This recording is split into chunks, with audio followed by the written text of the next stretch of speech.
இறைவனிடம் கையேந்துங்கள், அவன் இல்லை என்று சொல்லுவதில்லை.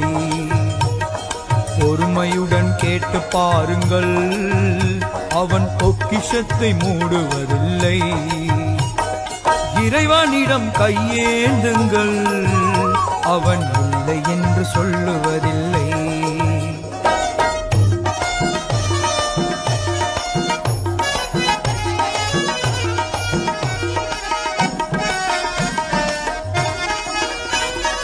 இல்லை என்று சொல்லும் மனம் இல்லாதவன், ஈடு இணை இல்லாத கருணை உள்ளவன், இன்னல் பட்டு எழும் குரலை கேட்கின்றவன், எண்ணங்களை இதயங்களை பார்க்கின்றவன்.